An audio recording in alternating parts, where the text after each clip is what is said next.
Hello everybody, welcome back to Let's Play Dragon Age Origins Ultimate Edition Blind with me, Variax. You guys have been really supportive so far of this Let's Play and I thank you very much for it. I thought the last couple of episodes might be a little bit too much into the reading, lore thing, but you guys are really enjoying it and I'm very pleased about that, so thank you so much. I made a couple of little changes, well I made one little change really, that is to lower the volume of the sound effects a little bit because they were a little bit loud when I was fighting in the fade, someone mentioned, and I checked it and yeah it was, so I turned it down by about 25%, so that should help, but the voices and the music remain the same, so I mean I think that should be okay. Little tweaks here and there possibly, but all in all it should be fine. And yeah, I've noted your advice and stuff. Some of the advice, well, I don't want to be too picky about the advice that I get because it's all good. A little bit too specific for me, so I've chosen not to write it down. If I remember it, fair enough. But if not, then you know, I just want to find the game like on my own, you know, and sort of like learn things by myself rather than be told everything about every single little spell. So I haven't made an effort to memorize and write down all the stuff I've been told about spells and such. But general things like buying backpacks, for example, I have written down so I don't forget that, because I mean it just does seem quite sort of intrinsic to the game and everything. Okay, so when we last off we have met Duncan, a Grey Warden, and he mentioned something about the Darkspawn forming a horde, and there is a battle or a siege or at least some sort of event happening at a place called Ostagar, and they are recruiting mages because mages are equipped to fight Darkspawn. So I can kind of see where this is going. Let's go ahead and load the game. Again, I really like this summary that they put up, except they haven't this time. There we go. But yeah, I think Duncan's here to recruit us because we did really well in our harrowing and such, and I'm just calling that, I'm just saying that he's going to say, you know, can you come with me because you look like a very competent mage, which we are. I have a few ideas more about my character, which I'll go into closer to the time. Let's take you to your quarters, shall we? Which are here. I think that's where I'm. Yes, okay, fine. Let's go over there then.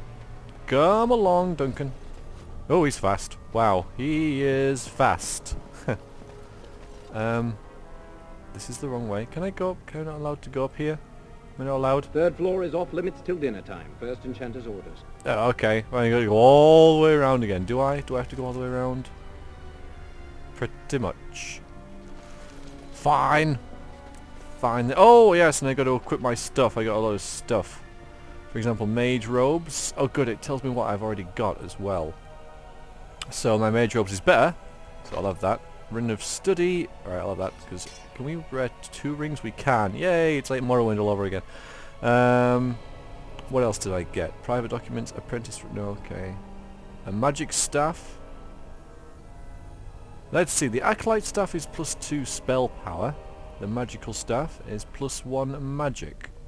Gonna have to little think about that, aren't I? Gonna have to have a little think about which one I want. Because I'm not quite sure right now which is better. Probably the magic. Probably.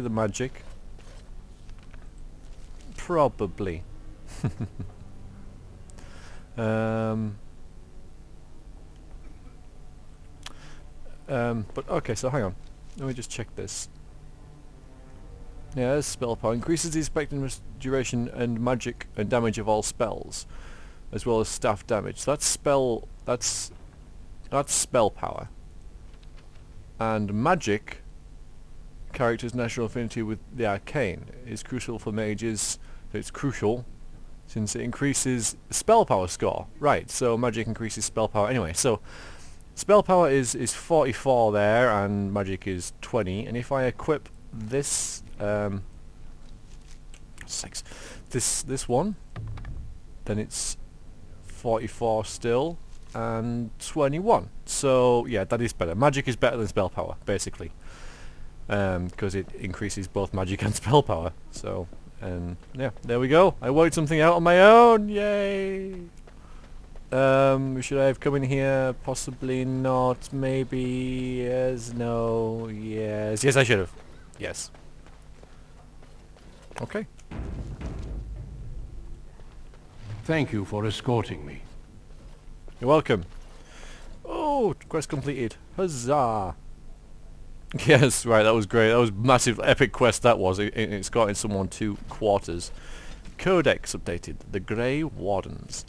The first blight had already raged for 90 years. The world was in chaos. A god had risen, a god with with a normal G rather than capital. But that's just how they do it in this as opposed to real life. A god had risen, twisted and corrupted. The remaining gods of Telvinter were silent, withdrawn. What writing we have discovered from those times is filled with despair, for everyone believed, from the greatest archons to the lowliest slaves, that the world was coming to an end. At Weissapt fortress in the desolate Anderfels, a meeting transpired. Soldiers from the Imperium, seasoned veterans who had known nothing in their entire lifetime except hopeless war, came together. When they left Weissapt, they had renounced their oaths to the Imperium. They were soldiers no longer, they were the Grey Wardens. The Wardens began an aggressive campaign against the Blight, striking back at the Darkspawn, reclaiming lands given up for lost. The Blight was far from over, but the victories brought notice, and soon they received aid from every nation in Thetis. They grew in number as well as reputation. Finally, in the year 992, the Telvinter Imperium upon the Silent Plains, they met the Archdemon Dumat in battle. A third of all the armies of northern Thetis were lost in the fighting. Wow. But Dumat fell, and the Darkspawn fled underground. Even that was not the end. The Imperium once revered 7 gods: Dumat, Zykol, Thoth, Andorol, Razil Ki, Lusican, and Uthamil. 4 have risen as archdemons. The Grey Ones have kept watch through the gates, well aware that the peace is fleeting and that the war continues until the last of the dragon gods is gone. So, right, brilliant. So, well, that was a little bit more about the Grey Wardens, because in the introduction it was just like, then the Grey Wardens came, and it wasn't really explained why or how. There we go, we got our first culture and history one. The Grey Wardens, how they were formed, is good. So, there's a exclamation mark out here. Hello, Joanne. Joanne. Joanne. Your name is not Joanne. Should I speak to you? I'll speak to you. Is there anything in here?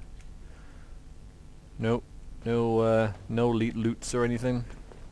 Oh yeah, about the headgear as well. I know some of you suggested a mod to disable it because the headgear on mages looks terrible, far worse than this one. I don't dislike it enough to disable it completely, so I won't be doing that. Indeed, because this is my first playthrough, I want to play through it without any mods at all, if at all possible, and I really should be able to do that. I just commented that it looks terrible. It's growing on me a little bit, but yeah, I can see things getting worse. Do I have any apprentice robes? Alright, so maybe I can sell those. It doesn't tell me how much they're worth. I wonder what goes there. Gloves, a ring, and yeah, another oh, I can have 2. I can have 2 staffs, of course, if I wanted to, but yeah, that one's better. So, okay, let's speak to him. See if he says anything. Is there something else I can do for you? Should probably leave you alone. What's happening outside the tower? How many mages join the king's army? Have you ever seen someone use blood magic? Do you know anything about the Tranquil? It's a strange question to ask him. Can you tell me more about the Grey Ones and Darkspawn? Well, let's see. I've had some, you know, like I say, I've had some ideas about my character and the way it's developing, because going into this blind I didn't really know what to expect about anything, so I just decided that I would be playing a mage who's pretty cocky and cocksure and, you know, confident and such. Now that I know a bit more about the game, I do have an idea about how my character will develop, but I won't go into that until it actually is relevant. I don't know what that has to do with this. I'm going to ask him what's happening outside the tower, because it's whatever's happening out there is having an impact within here now, and he's a little bit concerned about that. Ah, I imagine you don't leave very often, do you? Never. We are permitted to walk the grounds. True, but I don't need your pity. Or just say, no, we're never allowed to leave. I am not a good source of news, I fear. I am preoccupied with the Darkspawn incursion. Oh, well, you could tell me about that, you know? That is news, the Darkspawn incursion. Unless it's been, I know it's been going on for quite a while. Let's go through that then, you know, it leads on to about the Grey Wardens and the Darkspawn. Certainly. I am intimately familiar with these subjects after all. Yeah, so have there been many Darkspawn attacks? A horde has formed within the Korkari wilds in the south. If they are not stopped, they will strike north into the valley. We Grey Wardens believe that an archdemon is leading the horde. Archdemon? Darkspawn do attack the surface in ragtag bands, but archdemons are capable of rallying the Darkspawn, turning them into an unstoppable force. A horde of Darkspawn, a veritable army. It is dire news indeed. I fear this is what we will have to face. Great. An army of Darkspawn led by a archdemon. Sounds lovely. So the king is mustering an army to beat back this threat? I thought the Darkspawn was spawned in the last blight. Heard about Darkspawn sightings, but the entire horde I'd hear more about, but I would use to attend to.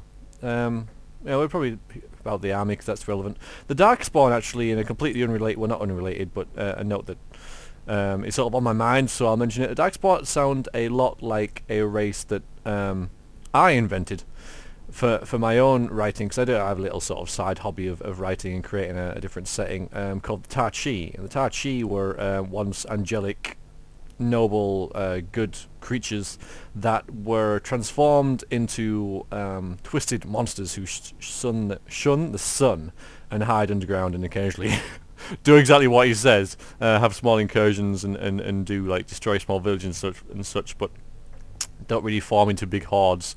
Nothing about archdemons and stuff, but it seems incredibly similar. So they've stolen my bloody idea, the bastards. Anyway, let's because I may well have thought that the Darkspawn were destroyed during the last blight, so... We can't seem to eradicate them completely. Somehow they always come back. So, yeah, he's making an army to push back the threat. Yes, perhaps it will be enough if we play our cards right. At least they're doing something. And I'm gonna be incredulous about this entire horde. They usually move around in small groups, but there are always more of them, lurking underground, biding their time. So, why were they... Yeah, why were Irvin and Gregor arguing about the war? It is not my place to comment. I think I know. I mean, I can try and persuade him, so I'd probably say, but I mean, it makes kind of sense. Makes sense, I suppose, because I mean, Gregor's part of the Templars, and he was saying that we've given a lot to the cause, but they've given... It sounds like they've given a lot of mages, and the mages are not part of the Templars. The Templars are looking over the mages. I would really like to know. Gregor serves the Chantry, and the relationship between the Chantry and mages has always been strained. You've realized by now that the Chantry merely tolerates magic? Yep. They watch only because they feel they must. Yes, but they were arguing about the war. I know all about that. You know, I've lived here my entire life. I know perfectly well who the Chantry are and what they do. Any mages who join the King's army can unleash their full power on the Darkspawn. In fact, I'm counting on it. Gregor may be afraid of what will happen. What if the mages decide they no longer want to be governed by the Chantry? I see, because they're unregulated if they're out there away from the circle. And what's your opinion? I believe we must defeat the Darkspawn, one way or another. My opinions end there. By any means necessary, so... Of course. Don't let me keep you. That was an interesting little chat. Oh, a new codex on the Dark... Let's see how similar they are to the ones to the Ta-Chi that I made. Sin was the midwife that obviously this is written a lot better than anything ever in. Sin was the midwife that ushered the Darkspawn into this world. The Magisters fell from the Golden City, and their fate encompassed all our worlds, for were not alone. Yeah, in the introduction we heard that the mages, or I think it was mages, tried to usurp heaven, as it put it, and but instead bad things happened, and they became the Darkspawn, the first Darkspawn. No one knows where the Darkspawn came from. A dark mockery of men. In the darkest places they thrive, going in numbers as a plague of locusts will. In raids they will often take captives, dragging their victims alive to the deep roads, wherever that is. But most evidence suggests these are eaten. Like spiders, it seems Darkspawn prefer their food still breathing. Perhaps they are simply spawned by the darkness. Certainly we know that evil has no trouble perpetuating itself. The last blight was in the age of towers, striking once again at the heart of Tevinter, spreading south into Orleans and east into the free marshes. The plagues spread as far as Ferelden, but the withering and twisting of the land stopped well beyond our borders. Here, Darkspawn have never been more than the stuff of legends. Okay, that's good to know. In the northern lands, however, particularly in Telvinter and the Anderfells, they say that Darkspawn hunt the hinterlands, preying on outlining farmers and isolated villages, and a constant threat. Right. So, I mean, there's similarities, but it's not entirely the same. But I won't go into that too much. It's just a little,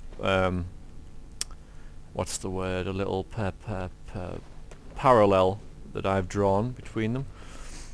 Hi, Joanne. Now, I'm gonna say Joanne doesn't sound right because that's a girl's name.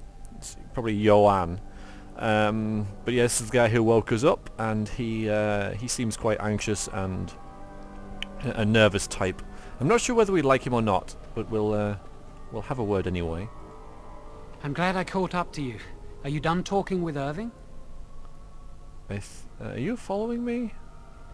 Going through another personal crisis? Yeah, I already know sort of this guy's character. I'm gonna say, yeah, I'm done talking to him, yeah. I need to talk to you. Do you remember what we discussed this morning? Yes, of course I do. Wait, why are you whispering? Looks very suspicious. Shh! I just want to make sure we're not overheard. We should go somewhere else. I don't feel safe talking here. It's just another, like, I'm probably going to roll my eyes and go, you better not be wasting my time sort of thing. It won't take long, I promise. Okay.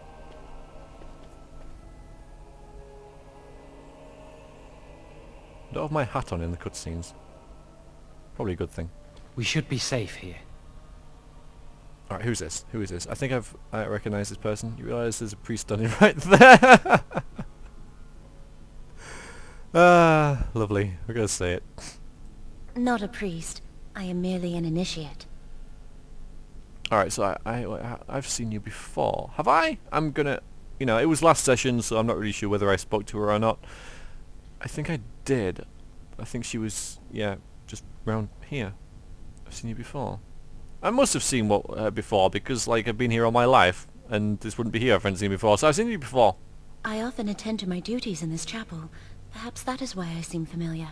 A few months ago I told you that I met a girl. This is Lily. Oh, that's really nice. What has this got to... My condolences, Lily.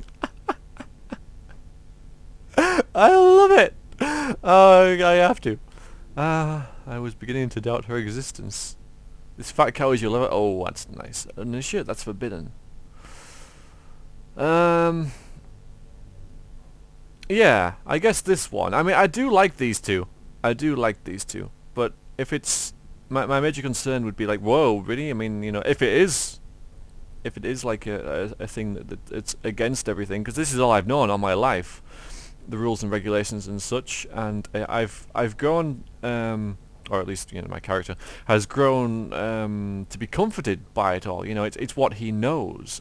So anything familiar is a bit like, whoa, you know, a bit like the Tranquil. It was a bit like, you know, it's the first time he's met a Tranquil, possibly, or at least spoken to him directly, and it was a bit like, you know, it's kind of unfamiliar, I'm not quite sure about it, and so this is going to be the same sort of thing. Again, the way he's going to develop as a character. So you can see why we wish to keep it a secret. Lily's been given to the Chantry. She's not allowed to have relations with men. If anyone finds out, we'll both be in trouble. Love will conquer all. You only have yourself to blame. Yeah, why does this involve me exactly? I wish that was the only thing I needed to talk about. Remember I said that I didn't think they wanted to give me my harrowing? I know why. They're going to make me tranquil. They'll take everything that I am from me. My dreams, hopes, fears, my love for Lily. All gone. If you can't feel it, you can't feel sad about it. Yeah, well, I don't know whether... Like I say, I'm not like a dick, basically. I'm not someone who will be comparing it. And I assume that I've known this guy all my life, so I'm assuming I do like him in a kind of rolling my eyes, ugh, not again kind of way, if you see what I mean. It's better than dying. Is it though? Because you know, with the Tranquil, I was a bit not sure about the whole Tranquil thing. Didn't really count him as a person that much. So what's it got to do with me? No. So I'm going to say that sounds terrible, because it does. It sounds terrible how they're going to do that. I think if anything, they should give him a shot at his harrowing, and you know, give him a chance. But anyway, it sounds terrible. They'll extinguish my humanity. I'll just be a husk, breathing and existing, but not truly living. Again, a husk. That's something else that I invented for my thing, but never mind. How did you find out about this? It's going to be alright. What are you going to do? How did you find out about this? I saw the document on Grego's table. It authorized the right on Jowan. Jowan. And Irving had signed it. Why would they do this to you? Because I think he's going to fail. I don't want to risk him turning into a... Hang on, I got this written down. Don't want him turning into... I've lost it. I can't find it in my notes. Not an apostate. But yeah, it's an abomination or something, isn't it? It's something like that. It's abomination. But anyway, I'm going to ask it anyway. Because, you know, it's the more natural thing to say. There's a rumor about me. People think I'm a blood mage. Oh. They think that making me a circle mage will endanger everyone. And are they right about that? Of course not. But it's not safe here for me anymore. I need to escape. I need to destroy my phylactery. Without it, they can't track me down. We need your help. Lily and I can't do this on our own. Give us your word that you will help, and we will tell you what we intend. Whoa. Yeah, so we know the phylactery is where they keep his blood, so they can track him down when he becomes an apostate. When he runs away, they can't track him. Of course, I could get into a hell of a lot of trouble from this. However, he's been my friend all my life. Lived here, you know, all my existence, and he's been here as well, I assume. Joanne and I go back a long way, and even though I might be like a big brother sort of thing to him, this is exactly why he's come to me, I can't let him down. I just can't. You can't just explain everything to someone. But I'm going to go through this route first. If we tell anyone, Lily will be punished. If you care about what happens to me, help us. I'm not going to ask what do I get out of helping you. They're desperate. They wouldn't come to me otherwise.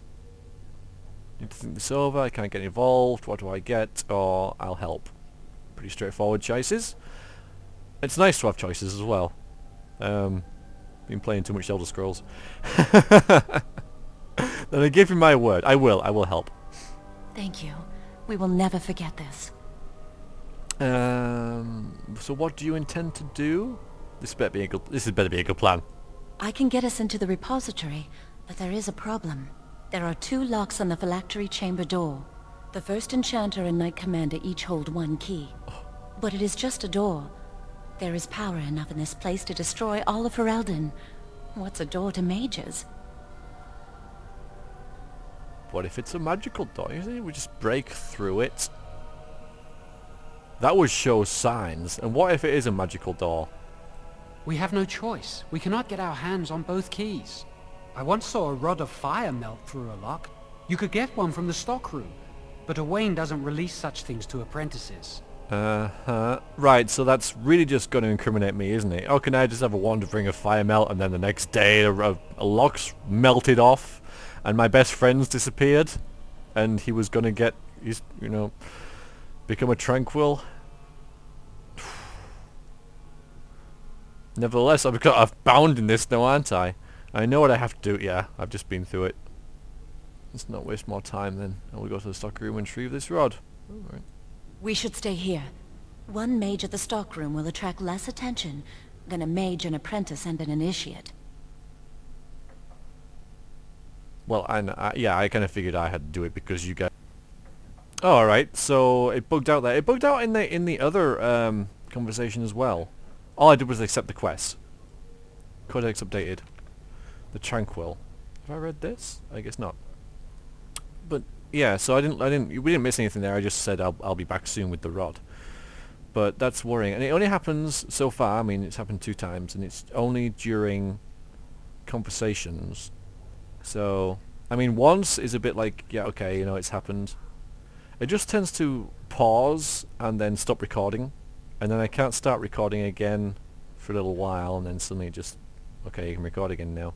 I guess it's not that big a deal. I wonder if anyone else has had that problem and if there's a way to fix it or whatever. Any sort of suggestions would be useful.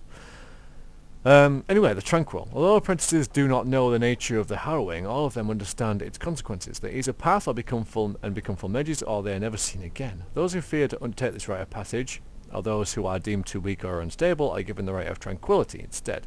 The actual procedure, like the harrowing, is secret, but the results are just as well known. The rite severs the connection to the Fade. The Tranquil therefore do not dream. This removes the greatest danger that threatens a weak and unprepared mage, the potential to attract a demon across the veil. But this is at least of Tranquility's effects, for the absence of dreams brings with it an end to all magical ability as well as all emotion. The Tranquil, ironically, resemble sleepwalkers, never entirely awake or asleep. They are still part of our circle, however, and some might say they are the most critical part. They have incredible powers of concentration, for it is simply impossible to distract a Tranquil mage, and this makes them capable of becoming craftsmen of such skill that they rival even the adeptness of the dwarves. The Formari, a branch of the circle devoted to item enchantment, is made up exclusively of Tranquil, and is the source of all wealth that sustains our towers. Oh.